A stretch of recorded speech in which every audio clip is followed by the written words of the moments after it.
Hello friends, स्वागत है आप सभी का पंकज पालीवाल के नाम से इस यूट्यूब चैनल के अंदर। नॉर्सेट 2020 जो अभी एग्ज़ाम हुआ था 8 मार्च को, उसका सेकंड शिफ्ट का पेपर अभी यहाँ अपन डिस्कस करने वाले हैं। तो डिस्कस करने से पहले मैं आप सभी को बता देते हैं, ये जो इसके अंदर आपको मिलेंगे 65 to 70 क्वेश्चंस, और 65 to 70 क्वेश्चन है वो सारे के सारे मेमोरी बेस्ड क्वेश्चन है यहाँ पे।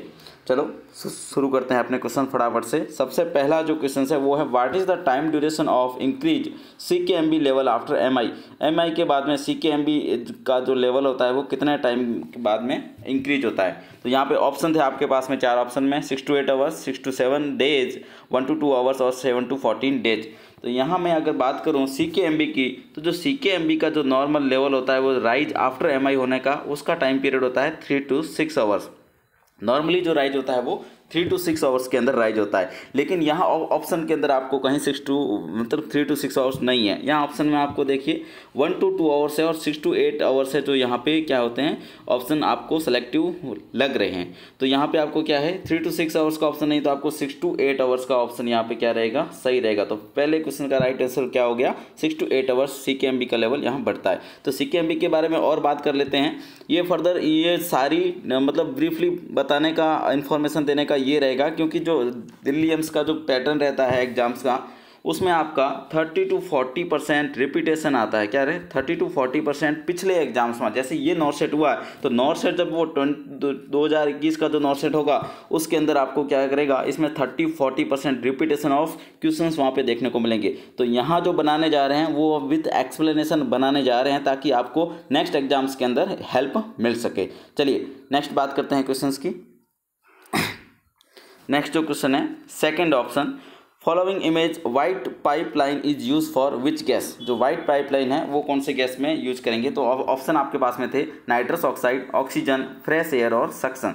तो यहाँ पे अपन बात करते हैं जो चारों पाइपलाइन है उसके बारे में 1 by 1 अपन सारी चीज़ें देखते हैं। सबसे पहले तो ऑक्सीजन के लिए O2 के लिए जो वाइट पाइपलाइन होती है वो किसके लिए होती है, आपका ऑक्सीजन के लिए वाइट पाइपलाइन रहती है। उसके बाद में दूसरी जो पाइपलाइन है आपकी ब्लू पाइपलाइन जो दिखाई दे रही है, ये होती है आपकी नाइट्रस ऑक्साइड के लिए। नाइट्रस ऑक्साइड जो अपना एनेस्थीसिया के अंदर आप गैस को यूज में लेते हैं, नाइट्रस ऑक्साइड के लिए ब्लू पाइपलाइन। उसके बाद में ब्लैक पाइपलाइन जो होती है वो होती है किसके लिए, फ्रेश एयर के लिए। फ्रेश एयर जहाँ नीड होती है वहाँ पे आपका क्या रहेगा, यहाँ ब्लैक पाइपलाइन लगी हुई है। उसके बाद में fourth one is the yellow pipeline. Yellow pipeline किसकी होती है, येलो पाइपलाइन होती है आपकी यहाँ पे सक्शन की। तो सक्शन की येलो पाइपलाइन। तो अभी तो क्या है वाइट पाइपलाइन पूछा है, तो नेक्स्ट एग्जाम में क्या पूछ सकते हैं, ब्लैक के बारे में, येलो के बारे में, है ना। तो इन चीज़ों के बारे में आपको ध्यान रखना है। चलिए नेक्स्ट आगे बढ़ते हैं। नेक्स्ट क्वेश्चन है, a pregnant client with 31 week gestation came in ED with chief complaint of severe abdominal cramp and profound bleeding, what you can expect the diagnosis. तो यहाँ पे आप पेशेंट को क्या है, सीवियर एब्डोमिनल क्रैम्प है और प्रोफाउंड ब्लीडिंग है। अगर मैं यहाँ पे बात करूँ, अगर उसको ब्राइट रेड वेजाइनल ब्लीडिंग होती और पेन लेस होती तो वो क्या था, वो था आपका प्लेसेंटा प्रीविया, है ना। प्लेसेंटा प्रीविया में क्या होता है, ब्राइट ब्लीडिंग होती है और पेनलेस वेजाइनल ब्लीडिंग होती है, वो प्लेसेंटा प्रीविया में होती है। और अब्रप्टियो प्लेसेंटा की बात करूं यहाँ पे, तो अब्रप्टियो प्लेसेंटा में क्या रहता है, अब्रप्टियो में कॉन्सील्ड और रिवील्ड, ये अलग अलग टाइप के जो रहती हैं ब्लीडिंग। तो उसके अंदर आपको प्रोफाउंड ब्लीडिंग मतलब कम देखने को मिल सकती है लेकिन कम मिलती है। और अब्डोमिनल क्रैम्प यहाँ पे अब्डोमेन में क्या रहता है, उसका टेंडरनेस वगैरह, ये सारी चीज़ें वहाँ पे रहती है अब्रप्टियो में। नेक्स्ट बात करते हैं रप्चर्ड यूट्रस। यूट्रस जब रप्चर हो जाएगा तो आपको सीधी सी बात है प्रोफाउंड ब्लीडिंग वहाँ पे देखने को मिल सकती है और अब्डोमिनल क्रैम्प भी वहाँ पे देखने को मिल सकता है, क्योंकि यूट्रस रप्चर होगा तो क्या होगा, हीमोपेरिटोनियम भी होगा, ये बहुत सारी चीज़ें होगी, तो वहाँ पे अब्डोमिनल क्रैम्प भी आपको देखने को मिल सकता है। तो यहाँ पे आपका जो ऑप्शन सही जाएगा वो क्या हो गया, रप्चर्ड यूट्रस यहाँ पे सही जाएगा। उसके बाद में प्रेसिपिटेटेड लेबर का यहाँ पे वो नहीं रहेगा। तो ये सारी चीज़ें हैं। चलिए नेक्स्ट क्वेश्चन की तरफ बढ़ते हैं। क्वेश्चन नंबर 4 आपको पूछा गया था एग्जाम्स के अंदर कि ये इमेज दे रखी थी और पूछा गया था ये क्या है, तो ये आपका ओरोफेरिंजियल एयरवे होता है। क्या होता है दोस्तों, ओरोफेरिंजियल एयरवे, जिसको और किस नाम से जानते हैं, गुडल एयरवे के नाम से जानते हैं। ओरोफेरिंजियल एयरवे या फिर गुडल एयरवे यहाँ पे अपन इसको जानते हैं, एयरवे में काम में लिया जाता है, एयरवे मेंटेनेंस के लिए। जैसे किसी पेशेंट को इंटूबेटेड मतलब ET डाल रखा है तो उसके साथ में टंग बाइट को प्रिवेंट करने के लिए आप इसको डाल सकते हैं। और दूसरे वे में भी अगर एयरवे को टंग फाल से बचाना है तो आपको क्या करना रहेगा, गुडल एयरवे को डाल देते हैं। चलिए तो यहाँ पे क्या हो गया, गुडल एयरवे के बारे में। यहाँ ऑप्शन में आपका क्या है, गुडल एयरवे क्या है, राइट आंसर है। चलिए नेक्स्ट क्वेश्चन आगे बढ़ते हैं। क्वेश्चन और दे रखा था आपको, पूछा गया था कि ये जो ऑरेंज कलर का जो कैनुला है ये किस नंबर का कैनुला रहेगा। ऑप्शन में दे रखा था 16, 14, 18 एंड 20। तो ये यहाँ पे आपका ऑप्शन क्या जाएगा, यहाँ पे आपका ऑप्शन जाएगा 14 नंबर का कैनुला है आपका। यहाँ पे कौन सा नंबर का कैनुला है, ये 14 नंबर का। अब यहाँ पे क्या है, इसने 14 नंबर का कैनुला लार्ज बोर कैनुला होता है, वैसे रेयरली यूज़ किया जाता है ना, बहुत ही रेयरली यूज़ किया जाता है वैसे। तो यहाँ पे ये क्वेश्चन पूछा है, तो नेक्स्ट एग्जाम में क्या पूछा जा सकता है, यहाँ पे इसका फ्लो जो रहता है कि फ्लो क्या रहे, तो इसका जो फ्लो होता है वो 250 ml पर मिनट रहता है। कितना, 250 ml पर मिनट यहाँ पे क्वेश्चन पूछा जा सकता है नेक्स्ट एग्जाम के अंदर। तो इन चीज़ों को आप अच्छे तरीके से इनको ध्यान रखना है कि कैसे कैसे क्वेश्चंस आ सकते हैं, है ना। चीज़ें वही रहती है लेकिन उन्हीं चीज़ों के अंदर अंदर जाके क्या है क्वेश्चन पूछे जाते हैं। चलिए, तो यहाँ पे 240 ml पर मिनट होता है। नेक्स्ट आपको क्या करना है, बाकी जो होते हैं जैसे कि ये 16 नंबर का है, इसका भी फ्लो कितना 180 ml पर होता है। तो ये सारी चीज़ें आपको क्या करनी है, इसी तरीके से ध्यान में करनी है। चलिए नेक्स्ट क्वेश्चन की बात करते हैं। What is the fasting blood sugar criteria according to American diabetic association to determine GDM. Gestational diabetes को डिटरमाइन करने के लिए जो अमेरिकन डायबिटिक एसोसिएशन ने जो क्राइटेरिया दिया है उसके अकॉर्डिंग जो फास्टिंग का जो ब्लड शुगर होता है वो फास्टिंग का ब्लड शुगर कितना रहना चाहिए। तो यहाँ पे ऑप्शन है अबो 95, अबो 92, अबो 96 और अबो 93 mg/dl। तो यहाँ पे आपका जो ऑप्शन सही जाएगा वो है आपका अबो 95 mg/dl। नया क्वेश्चन है एग्जाम में, तो ये बहुत बढ़िया क्वेश्चन है। तो यहाँ पे आपको इन चीज़ों का ध्यान रखना है, क्या है फास्टिंग जो रहता है according to American diabetic association कितना यहाँ पे मानेंगे अपन, अबो 95 mg/dl। ये अमेरिकन और WHO दोनों यहाँ पे इसी फास्टिंग को मानते हैं। और दूसरा क्या होता है, ये कैसे क्या क्राइटेरिया करते हैं, तो उसके लिए क्राइटेरिया करने का आपको ये पता होना चाहिए। WHO के अकॉर्डिंग अगर अपन बात करें GDM को डायग्नोस करने के लिए, तो उसके अंदर कितना 75 ग्राम % में क्या उसको क्या देते हैं, शुगर देते हैं। और उसके बाद में आफ्टर 1 आवर 2 आवर क्या करते हैं, इसका ब्लड शुगर चेक करते हैं। तो यहाँ पे अगर फास्टिंग का देखा जाए तो यहाँ पे उसमें भी 95 mg/dl सेम है। लेकिन अगर यहाँ पे आफ्टर 1 आवर देखा जाए तो यहाँ पे कितना हो जाएगा, आफ्टर 1 आवर की बात करें तो यहाँ पे अब वो 120 और आफ्टर 2 आवर्स की बात करें तो अब वो 155 होगा। तब अपन क्या कह देंगे कि इस जो लेडी है इसको क्या है, गेस्टेशनल डायबिटीज़ मेलाइटस हो चुका है। ठीक है, तो ये क्राइटेरिया आपको ध्यान में रखने हैं एग्जाम के पर्पज से। चलिए नेक्स्ट बात करते हैं। क्वेश्चन नंबर 8 क्या है, उसमें क्या है, which inhalational anaesthetic agent provide sweet smell और पंजेंट स्मेल। स्वीट और पंजेंट स्मेल कौन कौन सा है, तो यहाँ पे अपन बात करते हैं। ऑप्शन दे रखे हैं सेवोफ्लोरेन, आइसोफ्लोरेन, बोथ या फिर नन। तो यहाँ पे ऑप्शन आपका है वो सही जाएगा, वो कौन सा है, सेवोफ्लोरेन। कौन सा, सेवोफ्लोरेन, जिसकी जो स्मेल होती है वो कैसी होती है, स्वीट स्मेल होती है और पंजेंट स्मेल होती है। स्वीट और पंजेंट स्मेल यहाँ पे होती है किसकी, सेवोफ्लोरेन की। अब बात करते हैं इनके बारे में। अब क्वेश्चन कैसे आते हैं एग्जाम्स में, ये तो पिछली बार जो एग्जाम्स में आया था उसके अंदर ये पूछा गया था, ये जो येलो टॉप वाला जो ये एनेस्थीसिया कंटेनर होता है जिसके अंदर वेपोराइजर डालते हैं, इनहेलेशनल एनेस्थेटिक डालते हैं, ये किस येलो कलर वाला कौन सा मतलब इसके अंदर एजेंट डालेंगे, तो इसमें डालेंगे सेवोफ्लोरेन। तो अब की बार क्या हुआ, इसका स्मेल पूछ लिया, तो नेक्स्ट टाइम में और क्या पूछा जा सकता है, तो इसी के बारे में अंदर से ऊपर नीचे कुछ भी पूछा जा सकता है।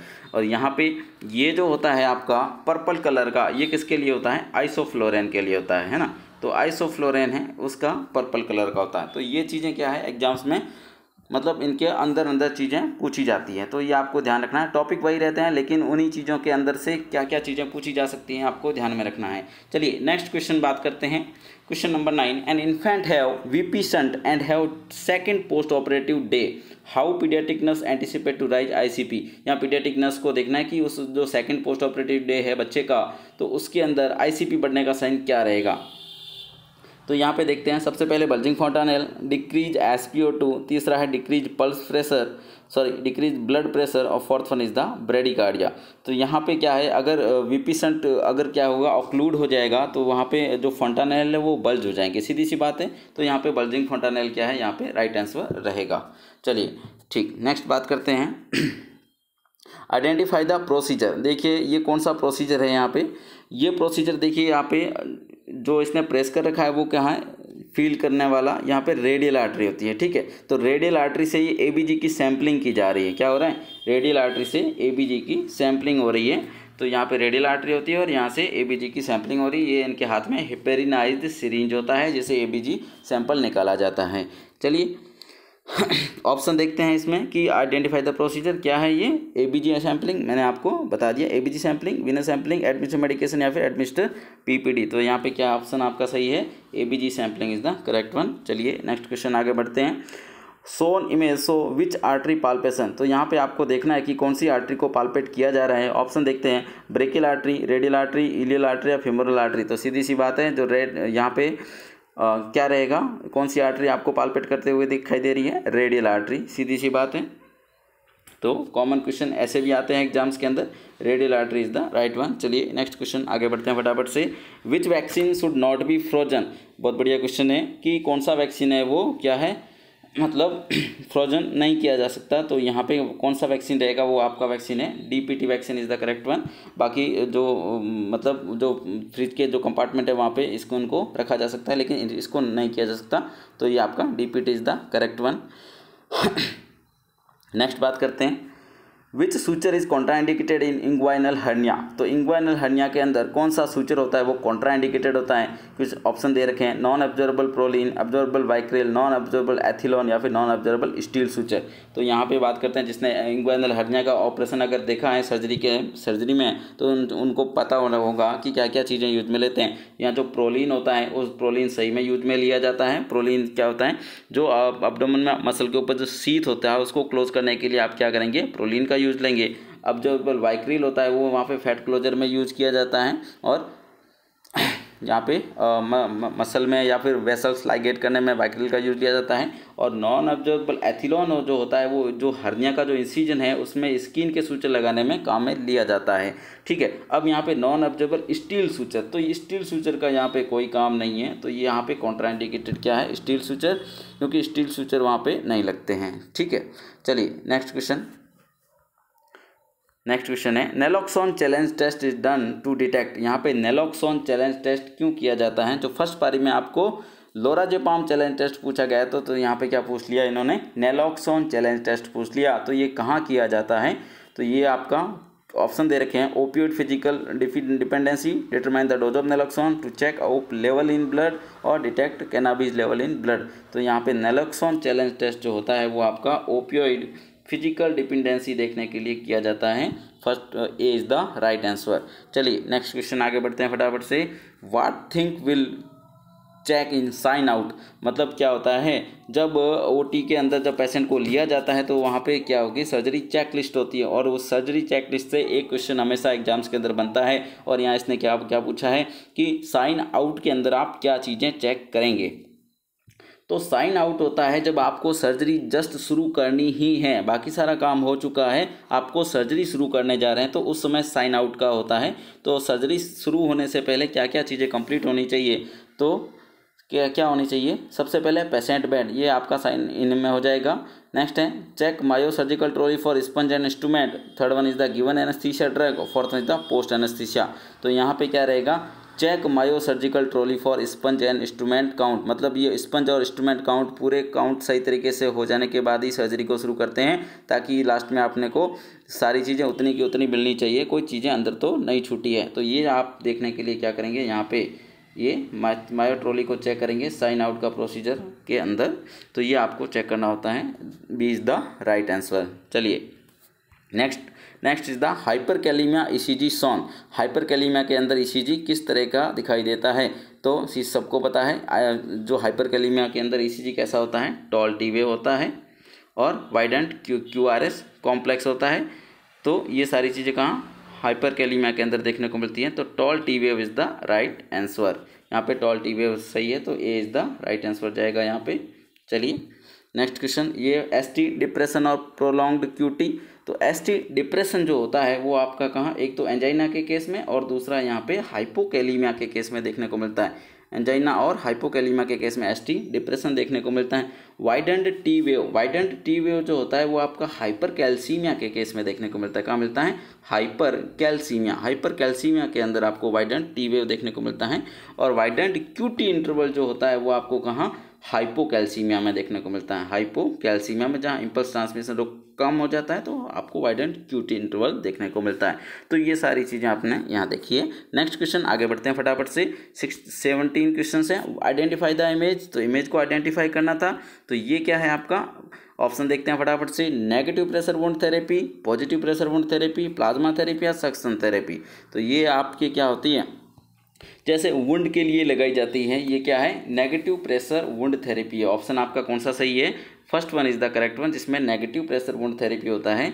इसमें क्या है? ये जो स्पंज होता है इसको इस तरीके से, और जो इसके में प्लास्टिक होती है, प्लास्टिक सीलन, और यहाँ पे स्पंज पूरी तरीके से लगा लेते हैं। और वैक मतलब नेगेटिव प्रेशर मतलब इसमें से सक्शन किया जाता है ना। तो मशीन रहती है वो वैक्यूम बनाती है और इसमें से जितने भी जो सिक्रेशंस रहते हैं उसको क्या निकालती रहती है। और इस तरीके से जो वुंड है वो क्या है? सही तरीके से क्या है? पूरा अच्छे से क्लोज होता रहता है। तो यहाँ नेगेटिव प्रेशर वुंड थेरेपी यहाँ पे यूज़ में ली जाती है जब जो वुंड क्या है? बड़ा है और वो सही तरीके से भर नहीं रहा होता है तब। चलिए next question 18 question. A patient having blood glucose level is 600 mg/dl, what is the expected thing will happen. तो एक जो ग्लूकोज अगर 600 mg हो गया है तो क्या चीज़ इसको हो सकती है? तो यहाँ पे रेस्पिरेटरी एसिडोसिस का कुछ नहीं है, रेस्पिरेटरी एल्कोलोसिस नहीं है, मेटाबॉलिक का ही काम होगा। ब्लड ग्लूकोज लेवल ये मेटाबॉलिक का ही काम होगा। तो यहाँ पे देखते हैं 600 mg है तो क्या होना है? यहाँ पे सीधी सी बात है, जब पेशेंट का जो ब्लड शुगर लेवल बढ़ने लगता है तो वहाँ पे क्या होता है? कीटोन बॉडीज बनने लगती है। क्या होता है? Ketone bodies. और कीटोन बॉडीज बनने की वजह से क्या होता है? मेटाबॉलिक एसिडोसिस होता है। ठीक है, तो यहाँ पे जो कंडीशन आपका metabolic acidosis is the right one, क्योंकि 600 mg जब बहुत ज़्यादा ब्लड ग्लूकोज जो ब्लड के अंदर हो जाता है तब कीटोन बॉडीज बनने के चांसेस ज़्यादा रहते हैं और कीटोन बॉडीज़ की वजह से मेटाबॉलिक एसिडोसिस रहेगा बॉडी में। चलिए नेक्स्ट बात करते हैं कीटोन बॉडीज और क्या? डिहाइड्रेशन की वजह से यहाँ पे मेटाबॉलिक एसिडोसिस हो रहा है। नेक्स्ट बात करते हैं 19 क्वेश्चन। गोजीपीबोमा refers to. तो ये क्वेश्चन नया पूछा गया था एग्जाम्स के अंदर कि गोजीपीबोमा क्या होता है।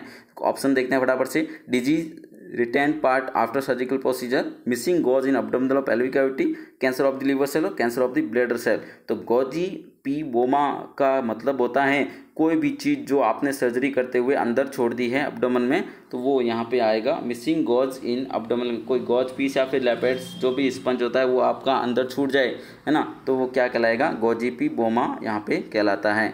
तो B is the correct one. चलिए next question. At the end of the surgery what is the priority nursing action of OT assistant. यहाँ पे ओटी असिस्टेंट की काम के बारे में पूछा गया है कि सर्जरी के बाद में ओटी असिस्टेंट का काम क्या रहेगा। तो एडमिनिस्टर फ्लूइड यहाँ पे ऑप्शन है। नेक्स्ट ऑप्शन है counting of lap pads and gauze, third one is the suturing, fourth one is the administer blood product. तो यहाँ बात करूँ मैं तो एडमिनिस्टर फ्लूइड का जो काम होता है वो क्या है? एनेस्थीसिया साइड में जो नर्स है उसका होगा या फिर सर्कुलेटिंग नर्स कर सकती है। Counting of lap pads and gauge, है ना, तो यहाँ पे काउंटिंग एंड लेपेट्स एंड गॉज किसका? यहाँ ओटी असिस्टेंट का काम हो सकता है कि जो सराउंडिंग में कितने कितने गॉज है। वैसे क्या होता है?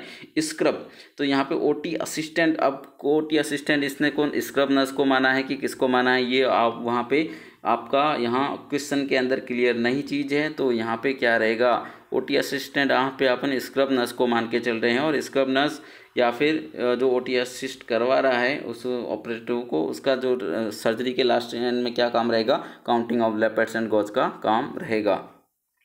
सूचरिंग कौन? डॉक्टर का काम होता है सूचरिंग का, और एडमिनिस्टर ब्लड प्रोडक्ट होता है वो सर्कुलेटिंग नर्स या फिर एनेस्थीसिया साइड से किया जाता है। ठीक है, चलिए नेक्स्ट क्वेश्चन।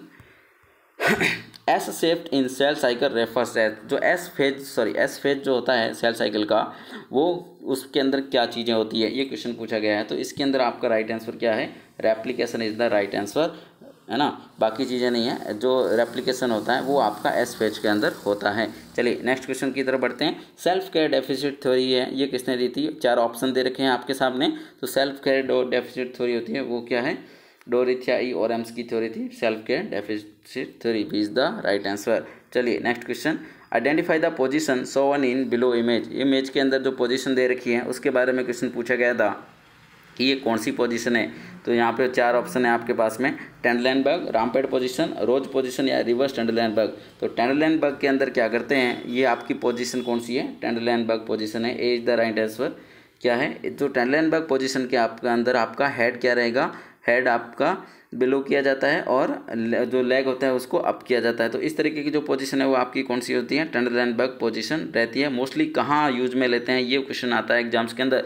तो जब क्या होता है, जब शॉक की कंडीशन रहती है, स्पेशली शॉक है ना, जो पेशेंट को एकदम से फेंटिंग होके या फिर शॉक की कंडीशन आ गई है, हाइपोवोलेमिक शॉक हो रहा है, तो उस समय आप यहाँ पे क्या है, यहाँ पे उसको टेंडरलैंडबर्ग पोजीशन दे सकें ताकि आप क्या करें, हार्ट और ब्रेन का क्या सर्कुलेशन अच्छे से मेंटेन कर सकें। ठीक है, चलिए नेक्स्ट बात करते हैं। नेक्स्ट और पोजीशन दे रखी है इसमें रामपेड पोजीशन है ना। तो रामपेड जो पोजीशन होती है वो किस में, ओबेज पेशेंट के अंदर यूज में लेते हैं। और ओबेज पेशेंट के अंदर कैसे, इंटूबेशन वगैरह में आपका यहाँ पे रामपेड पोजीशन का यूज होता है, जिसमें क्या करते हैं, जिसके अंदर as like reverse Trendelenburg position ही होती है, लेकिन स्लाइटली उसको क्या करते हैं, स्लाइटली हेड को एलिवेट, हेड एंड को एलिवेट किया जाता है, वो होती है रामपेड पोजीशन। ओबेज पेशेंट के अंदर इंटूबेशन में यूज में लिया जाता है। नेक्स्ट बात है रोज पोजीशन। यहाँ पे जो रोज पोजीशन है वो कहाँ, ट्रैकियोस्टोमी कंडीशंस के अंदर, ट्रैकियोस्टोमी वगैरह में यूज में लिया जाता है रोज पोजीशन, जिसके अंदर आपको हेड क्या करेंगे, हेड एंड नेक को एक्सटेंड किया जाता है रोज पोजीशन के अंदर, और एक क्या सैंडबैग आपके जो बिलो शोल्डर्स लगाया जाता है, that is the rose position. Next बात करते हैं reverse Trendelenburg position. Reverse Trendelenburg position जो रहेगी आपकी जो नेक्स्ट इमेज में आ रही है, उसके अंदर आपको क्या है, हेड एंड को एलिवेट किया जाता है। जस्ट इसका ओपोजिट रहेगा टेंडरलैंडबर्ग का पोजीशन का opposite, that is the reverse Trendelenburg position. चलिए नेक्स्ट क्वेश्चन में बढ़ते हैं फटाफट से आगे। ये देखिए आपकी कौन सी पोजीशन है, रिवर्स टेंडरलैंडबर्ग पोजीशन इस तरीके की होती है। कहाँ देते हैं, GERD के केस में यहाँ पे रिवर्स टेंडरलैंडबर्ग पोजीशन दी जाती है। गैस्ट्रोएसोफेजियल रिफ्लेक्स डिजीज के अंदर आपको रिवर्स टेंडरलैंडबर्ग पोजीशन देनी होती है। तो यहाँ पे ऑप्शन सही किया जाएगा आपका, रिवर्स टेंडरलैंडबर्ग पोजीशन आपको ऊपर दिखाई गई है। चलिए नेक्स्ट क्वेश्चन के बारे में बात करते हैं। A patient is on ADHD treatment है ना, attention deficit hyper activity disorder का एक बच्चा है, उसको ट्रीटमेंट चल रहा है कंटिन्यूएशन में। तो एम्फेटामाइन इज गिवन, ठीक है, एम्फेटामाइन देते हैं। What is the side effect of this medication, इस मेडिकेशन का साइड इफेक्ट पूछा गया था। तो इस मेडिकेशन का साइड इफेक्ट क्या रहेगा, यहाँ पे ग्रोथ रिटार्डेशन रहेगा। क्या रहेगा, growth retardation is the right answer for amphetamine.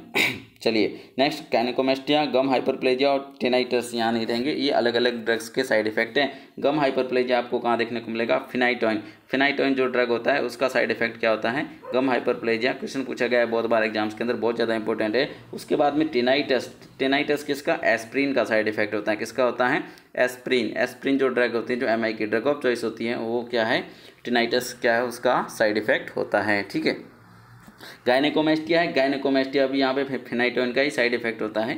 चलिए नेक्स्ट बात करते हैं, नेक्स्ट क्वेश्चन। यहाँ पे जो आपका identify the burn cause, burn का जो कॉज है वो यहाँ पे आइडेंटिफाई करना था। तो ये किस तरीके का बर्न है, ये एग्जाम्स के अंदर आपको दे रखा था, ये किस टाइप का बर्न है। तो ऑप्शन देखते हैं अपन फटाफट से, मोनोपोलर कोटरी बर्न, बाईपोलर कोटरी बर्न, हुक बर्न या फिर हार्मोनिक बर्न, है ना। तो यहाँ पे मोनोपोलर कोटरी होती है, उसकी वजह से ये इस टाइप का बर्न यहाँ पे हो गया है। ठीक है, तो मोनोपोलर कोटरी, बाईपोलर कोटरी ये कहाँ सर्जरी के अंदर यूज में ली जाती हैं। तो मोनोपोलर कोटरी यहाँ पे राइट आंसर है। बाईपोलर कोटरी होती है जो भी क्या वेसल्स को क्या करने, कोगुलेट करने के लिए यूज में ली जाती हैं। बाईपोलर कोटरी माइनस जहाँ पे स्पेशली न्यूरो सर्जरी वगैरह में, इन सारी चीज़ों में, थायराइडोक्टमी, उनमें बाईपोलर कोटरी का यूज ज़्यादा किया जाता है। ठीक है, लेकिन वो यहाँ पे इस तरीके का बर्न कॉज नहीं करेगी। नेक्स्ट बात करते हैं हुक बर्न। हुक जो होता है वो कहाँ यूज में लिया जाता है, लेप्रोस्कोपिक सर्जरी के अंदर जो हुक की कोटरी होती है वो यूज में लिया जाता है। हार्मोनिक, हार्मोनिक भी आपका लेप्रोस्कोपिक सर्जरी के अंदर यूज में लिया जाता है। चलिए नेक्स्ट बात करते हैं, next question. Find out CPP of BP 90/60 mmHg when ICP is 18, है ना। तो यहाँ पे BP दे रखा है आपको 90/60 और ICP कितना है, 18 है। ठीक है, तो आपको क्या निकालना है, CPP, सेरेब्रल परफ्यूजन प्रेशर निकालना है। क्या निकालना है, CPP आपको फाइंड आउट करना है। तो सबसे पहले आपको BP से क्या निकालना रहेगा, आपका BP यहाँ पे दे रखा है 90/60। आपको क्या निकालना है, सबसे पहले मैप निकालना है, इसका मैप कितना होगा। तो मैप निकालने के लिए क्या रहेगा formula, 2 × diastolic plus systolic upon 3। तो यहाँ पे बात करते हैं 2 × डायस्टोलिक कितना हो जाता है यहाँ पे बात करेंगे तो 60 × 2, ठीक है, 60 × 2, 2 × डायस्टोलिक प्लस सिस्टोलिक मतलब 90/3।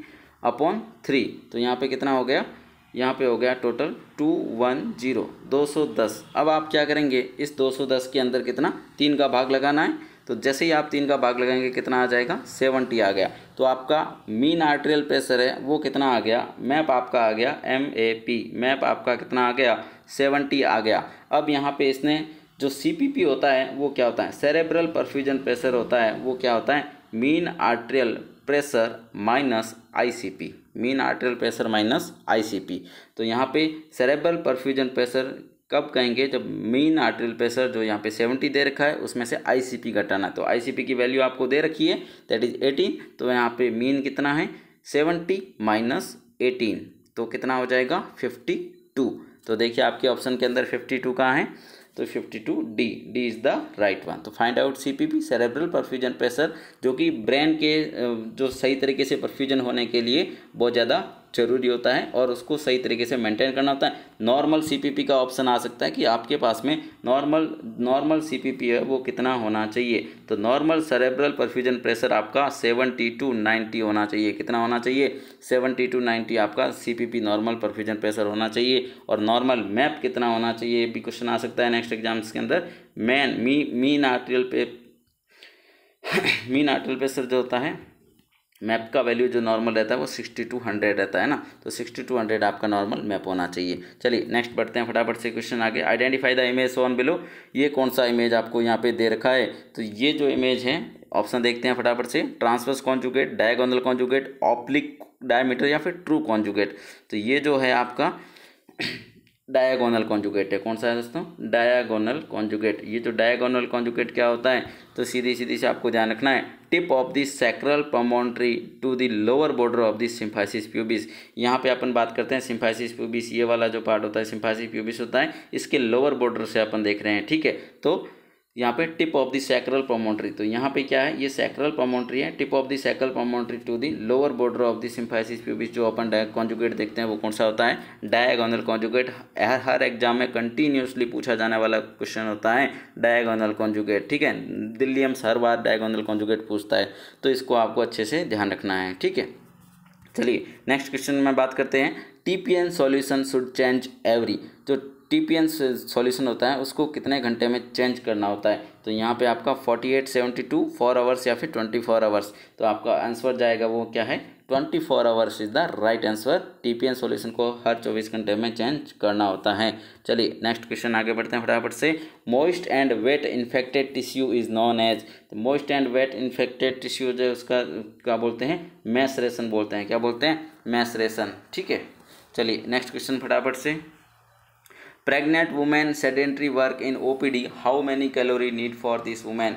अब यहाँ पे प्रेग्नेंट वुमेन है और सेडेंट्री वर्क स्टाइल है, तो उसके लिए कितने कैलोरी का रिक्वायरमेंट रहेगा। तो सीधी सी बात है, अगर प्रेगनेंसी है तो चाहे वो सेडेंट्री है या कुछ भी है, तो उसमें आपका 300 किलो कैलोरी रहता है। जब प्रेग्नेंट हो जाती है तो 300 किलो कैलोरी वहाँ पे उसको क्या है, एक्स्ट्रा नीड रहती हैं, ठीक है। चलिए नेक्स्ट बात करते हैं। Patient admitted in ICU for treating hypokalemia with infusion in assessment. Nurse stopped the infusion and informed to health care provider. तो क्यों उसको इन्फ्यूजन को स्टॉप कर देगी और हेल्थ केयर प्रोवाइडर को क्यों इन्फॉर्म करेगी, ये क्वेश्चन पूछा गया है। पहला है टॉल्टी वेव, दूसरा स्लो बावल साउंड, तीसरा है vomiting, fourth one is the so you wave on ECG। तो यहाँ पे हाइपोकैलेमिया को ट्रीट कर रहे थे और वहाँ पे आपको क्या देखने को मिल गया, टॉल्टी वेव देखने को मिल गया, है ना। क्या, अगर आपको टॉल्टी वेव देखने को मिल गया इट मीन्स क्या हो गया, मतलब हाइपोकैलेमिया को ट्रीट करे तो आपने क्या करवा दिया, ज़्यादा पोटेशियम दे दिया तो हाइपरकैलेमिया हो गया।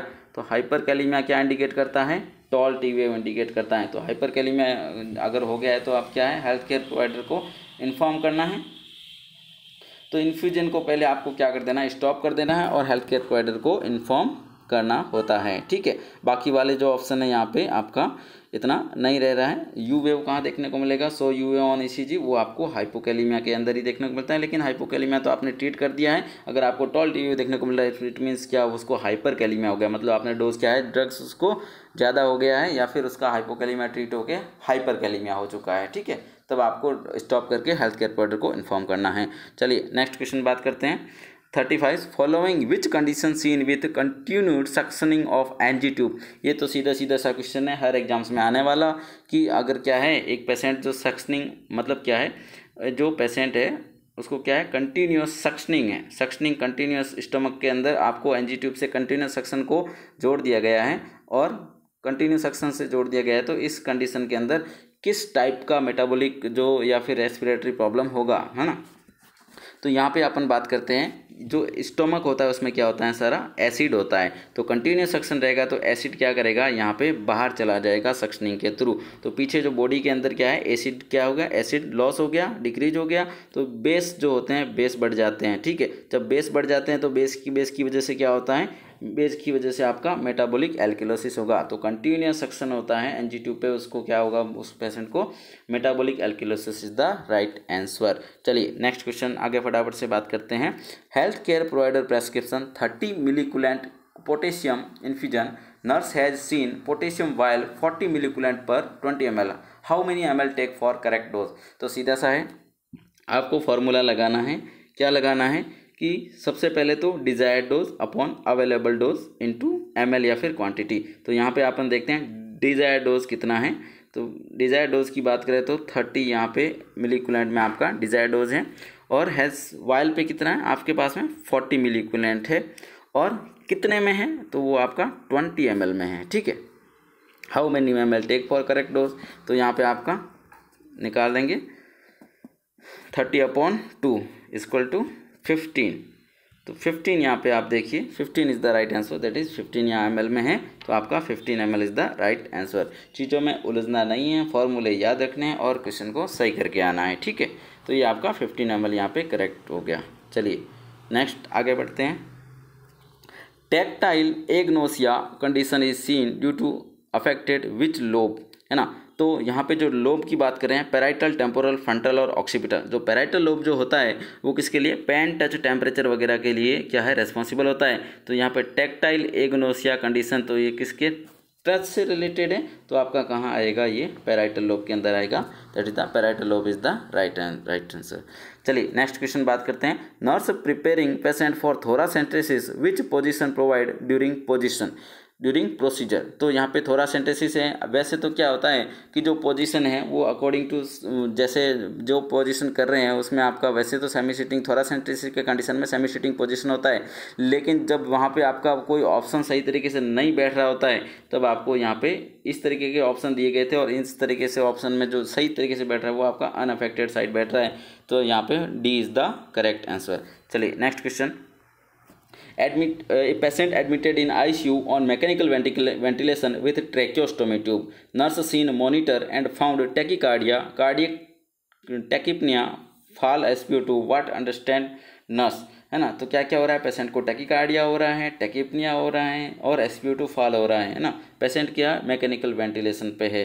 ठीक है, तो उसमें क्या हो सकता है, इसमें ऑप्शन दे रखे हैं। पहला है SpO2 प्रोब मिसप्लेस, हो सकता है SpO2 प्रोब मिसप्लेस हो। Monitor not proper functioning, monitor है वो सही तरीके से फंक्शनिंग कर रहा है, ET ब्लॉक हो चुका है, या फिर patient goes to over sedation.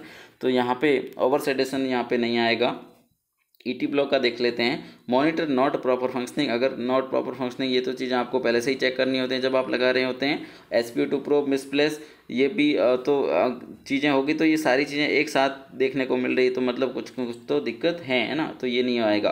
तो आपका ET ब्लॉक यहाँ पे सही जगह, जैसे पेशेंट का ET ब्लॉक हो गया तो उसका SpO2 फॉल होने लगेगा। जब SpO2 फॉल होने लगेगा मतलब पेशेंट को क्या होने लगा है, हाइपोक्सिया, और हाइपोक्सिया की वजह से हमेशा क्या होता है, टैकीकार्डिया होता है। कंपनसेटरी मैकेनिज्म के थ्रू हाइपोक्सिया होगा बॉडी में तो हमेशा क्या करेगा, टैकीकार्डिया कराएगा और टैकीपनिया कराएगा। ठीक है, तो ये सारी चीज़ें अगर हो रही है तो मतलब क्या पेशेंट का जो एंडोटेकियल ट्यूब है वो वो क्या हो चुका है, ब्लॉक हो चुका है। तो ये चीज़ें आपको यहाँ पे ध्यान रखनी है। चलिए नेक्स्ट क्वेश्चन की तरफ बढ़ते हैं।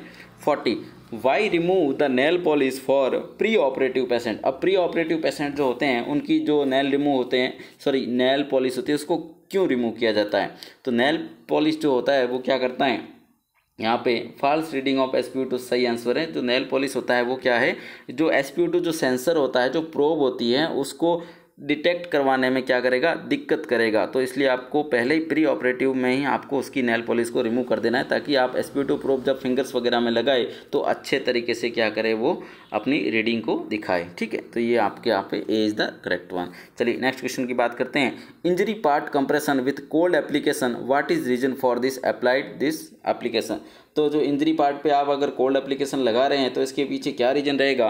तो यहाँ पे ऑप्शन है आपका for increase vasodilation, next is the for reduce swelling by decrease blood supply, third is to prevent infection, fourth one is the for increase blood supply to injury part. ठीक है, तो यहाँ पे आपका कौन सा ऑप्शन सही जाएगा?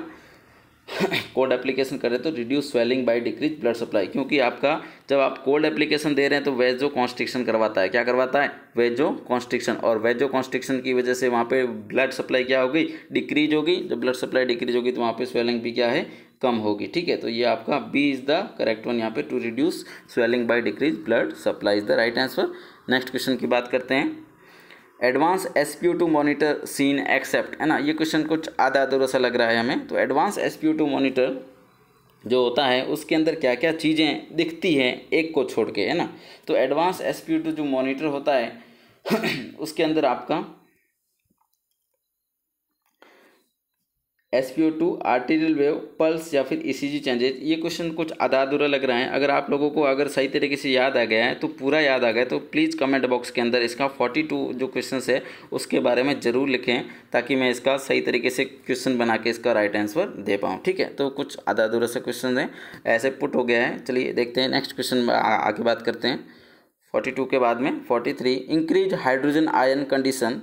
इंक्रीज हाइड्रोजन आयन कंडीशन कहाँ देखने को मिलती है? तो हमेशा एसिडोसिस के कंडीशन के अंदर आपको H+ आयन बढ़े हुए देखने को मिलते हैं। किसके अंदर? एसिडोसिस की कंडीशन। तो सीधा सा आंसर है यहाँ पे एसिडोसिस। ठीक है, तो इंक्रीज हाइड्रोजन आयन कंडीशन कहाँ? एसिडोसिस के अंदर देखने को मिलती है। क्यों, क्या होता है?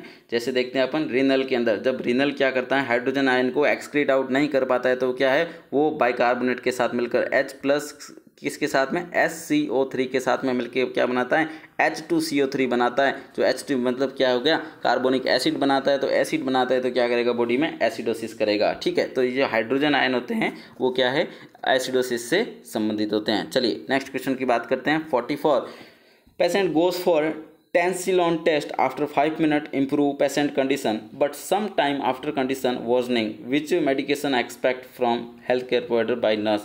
मतलब क्या हुआ, एक पेशेंट को क्या टेंसिलॉन टेस्ट किया, लेकिन 5 मिनट के लिए तो कंडीशन इंप्रूव हुई, लेकिन उसके बाद में क्या होगा, पेशेंट डिटेरियोरेट होने लग गया।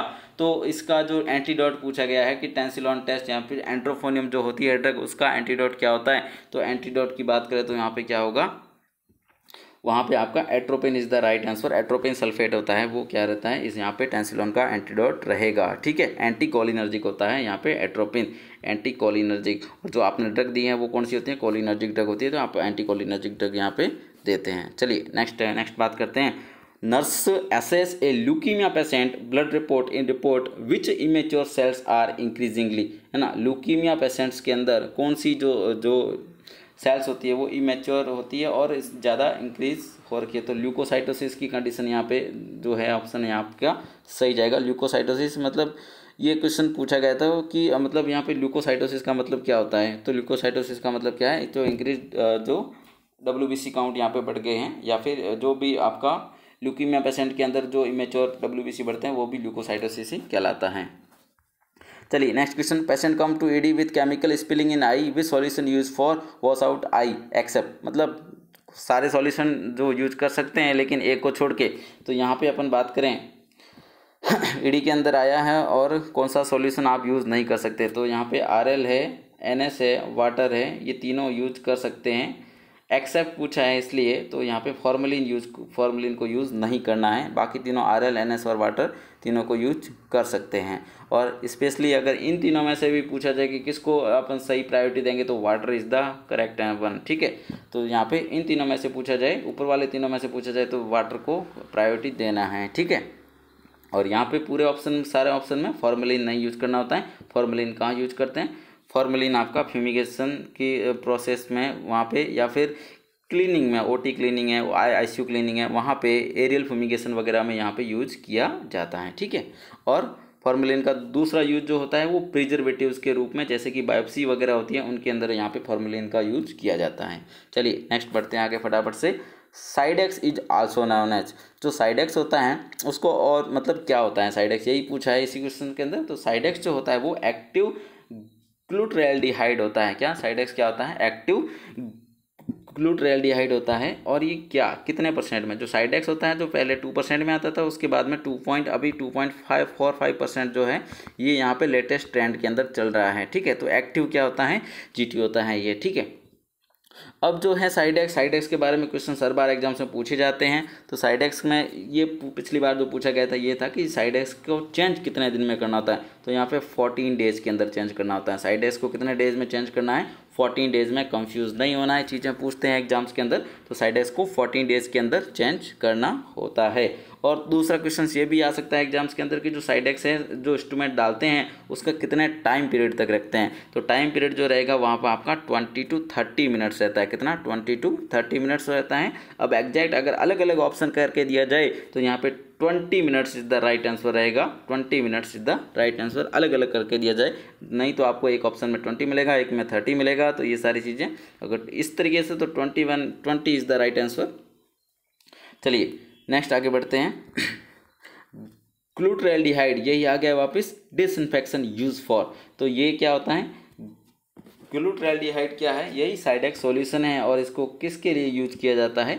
तो यहाँ पे देखते हैं, ऑप्शन देखते हैं, laparoscopic, all metal instrument, sharp instrument या फिर plastic instrument.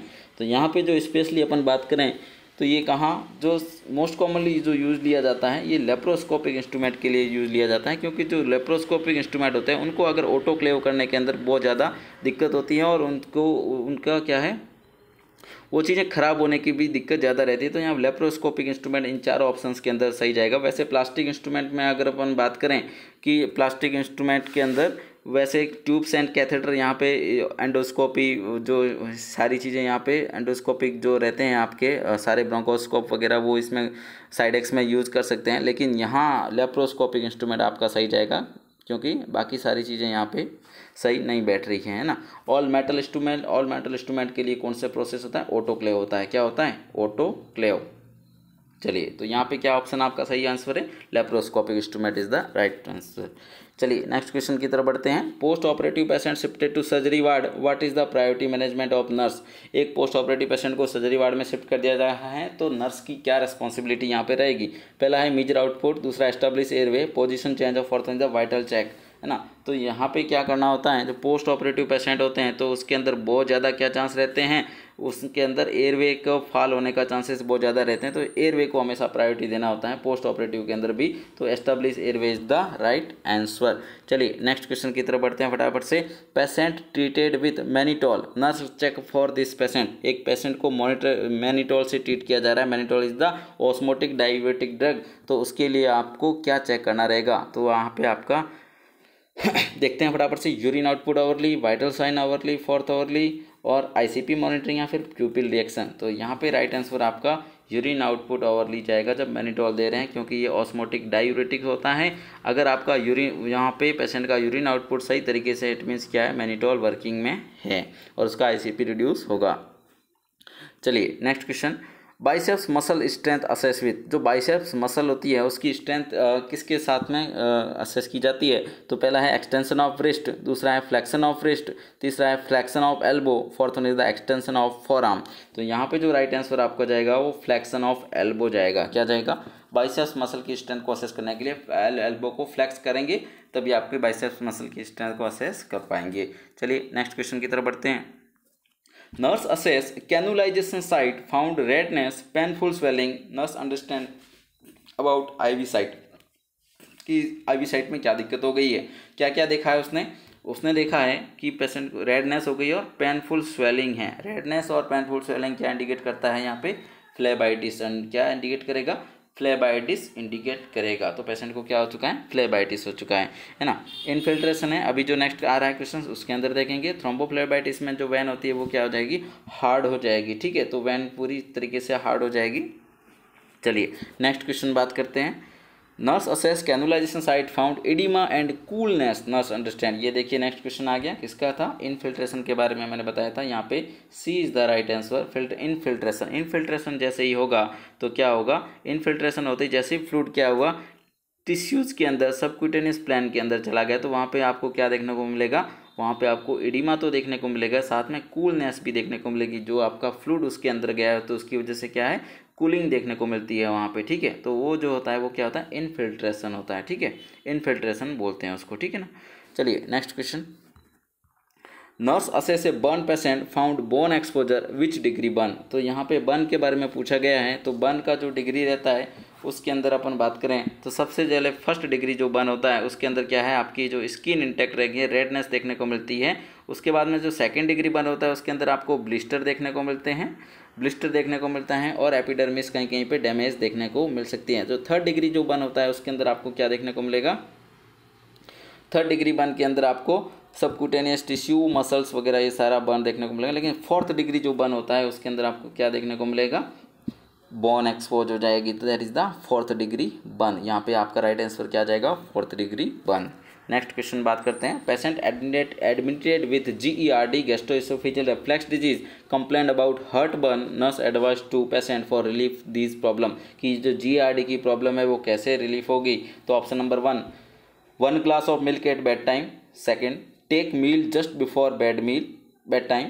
Third one, after meal head and elevated. और fourth one is the avoid मील।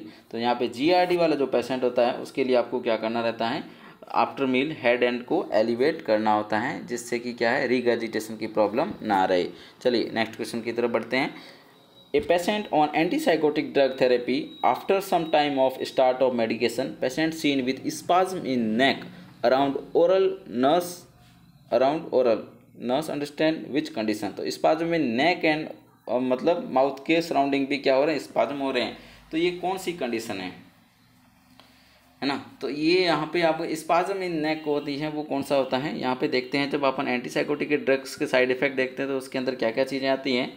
यहाँ पे आपका डिस्टोनिया सबसे पहले दे रखा है। डिस्टोनिया में क्या होता है, डिस्टोनिया का मतलब होता है वहाँ पे दो कंडीशन देखने को मिलती हैं। वो होती हैं आपकी, एक होती है टॉर्टिकोलिस। क्या होता है, टॉर्टिकोलिस का मतलब होता है स्पाज्म, है ना। नेक मसल का स्पाज्म होना क्या होता है, टॉर्टिकोलिस कहलाता है। तो यहाँ पे टॉर्टिकोलिस किससे, डिस्टोनिया के अंदर। तो राइट आंसर आपका यही जाएगा, ठीक है, डिस्टोनिया। उसके बाद में अराउंड ओरल मतलब आइज, ओरल और आइज के बारे में यहाँ पे होता है। तो ऑक्यूलोजाइरिक क्राइसिस बोलते हैं उसको। क्या बोलते हैं, ऑक्यूलोजाइरिक क्राइसिस, जिसके अंदर lateral upward movement of the eyeball आपको देखने को मिलते हैं। That is the oculogyric crisis. वो भी आपका किसमें देखने को मिलेगा, डिस्टोनिया के अंदर ही देखने को मिलेगा। तो ये देखने सिम्टम्स दिए, तो ये सब क्या है, ये डिस्टोनिया के अंदर आने वाले सिम्टम्स होते हैं। तो नेक्स्ट आपका दिया हुआ है न्यूरोलेप्टिक हाइपरथर्मिया। तो NMS जो होता है, न्यूरोलेप्टिक मैलिग्नेंट सिंड्रोम, वो क्या होता है उसके बारे में बात करते हैं। न्यूरोलेप्टिक मैलिग्नेंट सिंड्रोम NMS वो क्या है, ये टोटल EPS का 1% ही होता है। लेकिन होता क्या है, इसके अंदर हाइपर पायरेक्सिया हो जाता है। क्या हो जाता है, हाइपर पायरेक्सिया। उसके बाद में कोमा जैसी कंडीशन हो जाती है, coma like condition, hyperpyrexia के साथ कोमा लाइक कंडीशन, स्टूपर सी कंडीशन हो जाती है। और क्या, सीवियर मसल रिजिडिटी देखने को मिलता है। क्या होता है इसके अंदर, सीवियर मसल रिजिडिटी देखने को मिलता है। बहुत ही फेटल कंडीशन होती है किसकी, एंटीसाइकोटिक ड्रग के जो EPS होता है, एक्स्ट्रा पिरामिडल साइड इफेक्ट, उसके साइड इफेक्ट में से NMS, न्यूरोलेप्टिक मैलिग्नेंट सिंड्रोम, जिसको न्यूरोलेप्टिक हाइपरथर्मिया भी बोलते हैं, ठीक है। उसमें हाइपर पायरेक्सिया रहता है, ठीक है। चलो नेक्स्ट बढ़ते हैं। एकाथीसिया आपको पता है क्या होता है, वॉकिंग एंड टॉकिंग वाला। ये क्या होता है, walking and talking. Total EPS का कितना, 40% होने वाला, टोटल EPS का 40% होने वाला क्या होता है, एकाथीसिया। ये यहाँ पे दिल्ली एम्स के सीधे से क्वेश्चन है इन एंटीसाइकोटिक ड्रग से। तो आपको क्या है, ये चीज़ें आपको सही तरीके से पढ़नी रहेगी। एंटीसाइकोटिक यानी कि साइकोफार्मा आपको अच्छे से पढ़ना रहेगा नॉर्थ सेट के पेपर के लिए, चाहे कभी भी दो। नेक्स्ट पार्किंसोनिज्म, जो यहाँ पे स्यूडो पार्किंसोनिज्म देखने को मिलता है। किसमें, ईपीएस के अंदर, ठीक है। ईपीएस किसका, जो एंटीसाइकोटिक का साइड इफेक्ट होता है, तो स्यूडो पार्किंसनिज्म यहाँ पे नहीं। तो यहाँ पे जो सिम्टम्स दे रखे हैं उसके अकॉर्डिंग आपका आंसर सही क्या जाएगा, डिस्टोनिया सही जाएगा, जिसके अंदर टॉर्टिकोलिस एंड ओक्यूलोजेरिक क्राइसिस होता है, जिसमें स्पाज्म ऑफ द नेक देखने को मिलता है। चलिए नेक्स्ट क्वेश्चन में बढ़ते हैं फटाफट से। On antipsychotic medication restlessness seen in which condition. तो रेस्टलेसनेस आपको कहाँ देखने को मिलती है, एकाथीसिया, जिसको बैठने तक का टाइम नहीं होता है, दैट इज वहाँ उसको रेस्टलेसनेस है ना। वॉकिंग एंड टॉकिंग वाला जो पेशेंट रहेगा उसके अंदर एकाथीसिया, यहाँ पे राइट आंसर जाएगा। चलिए नेक्स्ट क्वेश्चन की बात करते हैं। Patient admitted ICU administer TPN, what assess for metabolism of TPN, है ना। तो आईसीयू के अंदर पेशेंट एडमिट है और उसको टीपीएन चल रहा है, तो आप क्या असेस करोगे, क्या चीज़ का ध्यान रखोगे। तो सबसे पहले ऑप्शन है assess IV for filtration, second one diarrhoea, third one hyperglycaemia और वेट लॉस। तो बाकी सारे जो ऑप्शन है यहाँ पे सही नहीं बैठ रहे हैं। यहाँ पे क्या होता है, टीपीएन जो होता है उसकी वजह से हाइपरग्लाइसीमिया होने के चांसेस बहुत ज़्यादा रहते हैं, तो उसको असेस करना रहेगा टाइमली। चलिए नेक्स्ट क्वेश्चन की बात करते हैं। Patient admitted in post operative ward, nurse monitoring the last 24 hours, urine output is less than 400 ml, term is known as. जब यूरिन आउटपुट 400 ml, तो अगर अपन नॉर्मल यूरिन आउटपुट की बात करें तो नॉर्मल जो होता है वो 30 ml पर आवर होता है। यहाँ पे 24 आवर्स के अंदर नॉर्मली कितना होना चाहिए, 24 आवर्स से मोर देन 700 ml तो होना ही चाहिए। तो यहाँ पे कितना है, 400 ml, इट मीन्स ये कम है। कम है तो आपकी कौन सी टर्म यूज में लेते हैं, यहाँ पे आपका ओलिग्यूरिया सही जाएगा। क्या जाएगा, ओलिग्यूरिया, है ना। एनयूरिया का मतलब होता है जिसमें यूरिन कम बनता है या बनता ही नहीं है, बिलो 100 ml। ओलिग्यूरिया मतलब बिलो 400 ml, और पॉलीयूरिया मतलब बहुत ज़्यादा यूरिन बनना, और नॉर्मल यूरिन आउटपुट तो यहाँ पे है ही नहीं। नॉर्मल यूरिन आउटपुट के लिए क्या चाहिए आपको, 30 ml पर आवर होना चाहिए। तो ऐसे क्वेश्चंस आते हैं एग्जाम्स के अंदर, अच्छे तरीके से ध्यान रखना है। चलिए नेक्स्ट क्वेश्चन की बात करते हैं। पेशेंट ऑन एटीटी, है ना, एंटी ट्यूबरकुलर ट्रीटमेंट पे है, nurse monitor the red colour urine pass, nurse understand the which medication cause the colour urine. तो सीधा सीधा सा आंसर होता है रिफाम्पिसिन जो मेडिकेशन होती है, रिफाम्पिसिन फर्स्ट लाइन ड्रग होती है एंटी ट्यूबरकुलर ट्रीटमेंट के लिए। तो रिफाम्पिसिन क्या करती है, बॉडी सिक्रेशन को ऑरेंज करवा देती है। तो यहाँ पे रिफाम्पिसिन आपका राइट आंसर जाएगा, जिसमें आपको रेड यूरिन कलर देखने को मिलता है। नेक्स्ट स्टेप्टोमाइसिन, इथाम्बुटोल और आइसोनियाजिड यहाँ पे नहीं जाएगा।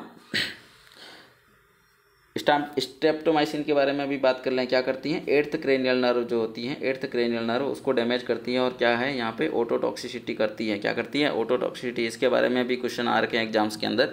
नेक्स्ट जो ड्रग है उसके बारे में बात करते हैं, इथाम्बुटोल। इथाम्बुटोल क्या करती हैं, ऑप्टिक न्यूराइटिस कराती है। क्या कराती हैं दोस्तों, ऑप्टिक न्यूराइटिस कराती हैं। तो ये कलर ब्लाइंडनेस वगैरह करवाने बच्चों के अंदर नहीं देते हैं, बिलो 13 ईयर्स में कॉन्ट्राइंडिकेटेड होती हैं, मतलब नहीं देना होता है। उसके बाद में बात करें आईएनएच मतलब INH होना चाहिए। तो INH क्या है, आइसोनियाजिड होती है। क्या होती हैं वो, आइसोनियाजिड। तो आइसोनियाजिड के बारे में, आइसोनियाजिड क्या होती हैं, आपके पेरिफेरल न्यूराइटिस करवाने वाली ड्रग होती हैं। क्या करती हैं, पेरिफेरल न्यूराइटिस करवाने वाली ड्रग्स कौन सी होती हैं, आइसोनियाजिड होती है। चलिए नेक्स्ट पढ़ते हैं एग्जाम फटाफट से। A nurse working in ED accidentally nurse injured with HIV needle, what next action of the nurse। तो यहाँ पे क्या हो गया, HIV की निडल एक नर्स को चुभ गई है, अब क्या करना रहेगा। तो सबसे पहले आपका क्या एक्शन रहेगा वो क्वेश्चन में पूछा गया है। तो चारों ऑप्शन देखते हैं, तो इसके अंदर आपका ऑप्शन है wash with running water. Wash with running water is the right answer. बाकी continue working patient bed side ऐसा नहीं करना होता है। स्क्वीज इंजरी साइड ये भी नहीं करना होता है। सकिंग इंजरी साइड ये भी नहीं करना होता है, वो तो सेम हो गया। तो यहाँ पे आपका सही क्या रहेगा, वॉश विथ रनिंग वाटर। चलिए नेक्स्ट क्वेश्चन की तरफ बढ़ते हैं फटाफट से। Frozen biopsy preservation done with, बहुत ही बढ़िया क्वेश्चन एग्जाम्स में पूछा गया था। फ्रोजन बायोप्सी, सबसे पहली बात है फ्रोजन बायोप्सी करवाते कहाँ हैं। तो स्पेशली जब अपने को देखा जाए कैंसर जैसे क्या होता है, सस्पेक्शन होता है। कैंसर में क्या होता है कि पेशेंट को कैंसर है कि नहीं है ना। तो उसके लिए सस्पेक्टेड कैंसर होता है, तो उस कंडीशन में बायोप्सी में भी सस्पेक्टेड है, तो उस कंडीशन में क्या होता है, डॉक्टर्स वहाँ पे फ्रोजन बायोप्सी की एडवाइस करता है। और फ्रोजन बायोप्सी के लिए क्या करना होता है आपको, फ्रोजन बायोप्सी किस सॉल्यूशन में भेजते हैं, ये क्वेश्चन पूछा गया है। तो सबसे पहले फॉर्मेलिन सॉल्यूशन में फ्रोजन बायोप्सी नहीं भेजते हैं, नॉर्मल सेलाइन और H2O2 और नाइट्रस ऑक्साइड। तो यहाँ पे आपका ऑप्शन जाएगा नॉर्मल सेलाइन, है ना। फ्रोजन बायोप्सी को किस में भेजते हैं, नॉर्मल सेलाइन में भेजते हैं, कोई दूसरा प्रिजर्वेटिव यहाँ पे नहीं डालते हैं ना। Normal saline is the right answer रहेगा फ्रोजन बायोप्सी के लिए। फ्रोजन बायोप्सी क्या होती है, कोई सस्पेक्टेड कैंसर जो होता है, जैसे कि ब्रेस्ट कैंसर है, तो ब्रेस्ट कैंसर में से टिश्यूज या जो ट्यूमर जो भी है उसको निकाल के आप फ्रोजन के लिए बेचते हैं, और फ्रोजन में आपको पता चलता है कि ये सेल किस टाइप की है, और जिस टाइप की सेल होती है वो कैंसरस सेल है कि नहीं है, वो वहाँ पे क्या है पैथोलॉजिस्ट देख के बताएगा इस चीज़ को, ठीक है। तो ये फ्रोजन बायोप्सी होता है और उसमें आपको नॉर्मल सेलाइन में ही भेजना रहेगा। चलिए नेक्स्ट क्वेश्चन में बात करते हैं। Rafale jet came from which country. तो जो राफेल जेट है वो कहाँ से आए, सबको पता है कहाँ से आए थे, फ्रांस से आए थे। और कहाँ लैंड किए गए थे, अम्बाला के अंदर लैंड किए गए थे। दोनों क्वेश्चन आए एग्जाम्स के अंदर, तो ये आपको ध्यान में रखना है। ध्यान में मतलब ये तो आपने किया है, अच्छे से किया है। चलिए नेक्स्ट क्वेश्चन नेक्स्ट बात करते हैं। Allergy skin test done by intradermal, what the reason for it. कि जो एलर्जी स्किन टेस्ट होता है उसको इंट्राडर्मल क्यों करते हैं, ये क्वेश्चन पूछा गया एग्जाम्स में। पहला ऑप्शन है intradermal has rapid absorption route, नहीं होता है। Next is the intradermal has slow absorption of medication. Third one is the intradermal route is fast acting route of medication. Fourth one is the none. तो यहाँ पे जो रहेगा कि skin के अंदर करने का कारण होता है कि स्लो एब्जॉर्प्शन होता है। अगर एकदम से होगा तो क्या करेगा, पेशेंट की जो कंडीशन है उसको डिटेरियोरेट कर देगा। तो यहाँ पे आपका जब स्लो एब्जॉर्प्शन होगा तो पेशेंट के जो सिम्टम्स आएंगे तो उसको अपन कंट्रोल कर सकते हैं। तो यहाँ पे आप कोई भी एलर्जी जो स्किन आप अगर अपने को करना है ना, AST वगैरह करने हो तो अपन कहाँ इंट्राडर्मली करते हैं, ठीक है। उसका कारण यही होता है कि स्लो एब्जॉर्प्शन होता है, और अगर पेशेंट का कंडीशन वर्स्ट होने लगे तो अपन आराम से उसको मैनेज कर सकते हैं, क्योंकि स्लो एब्जॉर्प्शन तो धीरे धीरे सिम्टम्स आएंगे उसको, ठीक है। चलिए नेक्स्ट क्वेश्चन है मर्फी साइन सीन इन। तो मर्फी साइन जो होता है वो कहाँ देखने को मिलता है, तो मर्फी साइन आपका कोलेसिस्टाइटिस के अंदर यहाँ पे देखने को मिलेगा। मर्फी साइन क्या होता है, मर्फी साइन में क्या होता है, जो कोस्टल एंगल यहाँ पे अपन लीवर के जस्ट इन्फीरियर क्या होता है, लीवर जो होता है लीवर के जस्ट इन्फीरियर में क्या होता है, गॉल ब्लैडर होता है। जब गॉल ब्लैडर के अंदर इन्फ्लामेशन होता है तो क्या हुआ, यहाँ इसी के जस्ट ऊपर में डायफ्राम होता है, ठीक है। तो जैसे ही क्या होता है अपन यहाँ इस कोस्टल एंगल में जो 9th to 10th रिब्स जो होती है उसमें यहाँ पे नीचे जहाँ लीवर लोकेटेड होता है उस पर क्या करते हैं, अपना हैंड को प्रेस कर देते हैं और फिर पेशेंट को बोलते हैं इंस्पायर करने को। लेकिन जब पेशेंट इंस्पायर करता है उसको पेन फील होता है, जो पेन होता है इसी को क्या बोलते हैं अपन, मर्फी साइन बोलते हैं। क्या बोलते हैं, मर्फी साइन। ये मर्फी साइन कहाँ देखने को मिलता है, कोलेसिस्टाइटिस के अंदर देखने को मिलता है। चलिए नेक्स्ट क्वेश्चन बात करते हैं। Identify the image show on below. ये जो इमेज दे रखी है क्या इमेज है, ऑप्शन बातें एपिसियोटोमी, मायोसीजर, डिसेक्शन सीजर या फिर प्लास्टर कटिंग सीजर। तो ये कौन सी सीजर है, तो यहाँ पे आपको देखने को मिल रही है, तो ये आपकी एपिसियोटोमी सीजर है। कौन सी, एपिसियोटोमी सीजर। एपिसियोटोमी करने के लिए काम आती है, जिसका जो एक एंड है वो कैसा होता है, ब्लंट होता है, जो मतलब अंदर इंजरी नहीं करवाएगा। तो ये एपिसियोटोमी सीजर आपका इस तरीके से होगा। चलो नेक्स्ट बात करते हैं। केमिकल नेम ऑफ वाटर, बहुत सिंपल क्वेश्चन आया है कि केमिकल नेम क्या होता है, वो आपका H2O होता है, ठीक है। चलो नेक्स्ट क्वेश्चन आगे बढ़ते हैं। गैंग्रीनस एक्सट्रीमिटी डिस्कार्डेड इन विच BMW बिन। तो जो गैंग्रीनस एक्सट्रीमिटी होती है उसको कहाँ डालना होता है, तो उस गैंग्रीनस एक्सट्रीमिटी के लिए आपको कोई भी एक्सट्रीमिटी हो, चाहे गैंग्रीनस हो चाहे कैसी हो, आपको कहाँ डालनी है, BMW जो है गाइडलाइन उसके अकॉर्डिंग येलो बैग के अंदर सारा जाएगा। जो ह्यूमन टिश्यू जो होता है वो सारा कहाँ जाएगा, human tissue part, bone, extremities कहाँ जाएगी सारी, वो आपकी येलो के अंदर जाएगी। कहाँ जाएगी, yellow is the right answer. Gangrenous हो भले चाहे कैसी हो, कहाँ जाएगा, येलो में जाएगा। रेड के अंदर क्या है, वो सारा BMW की गाइडलाइन के अकॉर्डिंग यहाँ पे ट्यूब्स एंड कैथेटर वगैरह वो सारी चीज़ें। ब्लू के अंदर क्या है, जो एम्पूल्स जो रहते हैं वो आपका ब्लू में जाएगा, और ब्लैक के अंदर आपका नॉर्मल जो रहता है आपका सेग्रीगेशन का, वो यहाँ पे ब्लैक में जाएगा। चलिए नेक्स्ट क्वेश्चन फटाफट से बात करते हैं। ये BMW आपको अच्छे से देख लेना होता है। Next identify the image show on below. ये जो इमेज है ये कौन सा इमेज है, ये देखना है। तो ये जो इमेज है आपका कौन सा है, पहले बात करते हैं सिम्स स्पेकुलम, दूसरा है Cusco speculum, third is the nasal और फोर्थ इज द वॉल्सेलम। तो ये देखा जाए तो ये कौन सा है आपका, ये कस्कोस्पेकुलम है। और कस्कोस्पेकुलम वेजाइनल एग्जामिनेशन में काम में लिया जाता है। कहाँ काम में, वेजाइनल एग्जामिनेशन के अंदर काम में लिया जाता है आपका कस्कोस्पेकुलम, ठीक है। स्पेशली जब सर्विस का एग्जामिनेशन करना हो तब आपको क्या है, ये कस्कोस्पेकुलम यूज में लेना होता है, ठीक है। चलिए नेक्स्ट, तो यहाँ पे आपका Cusco's speculum is the right answer है। चलिए नेक्स्ट क्वेश्चन में बात करते हैं।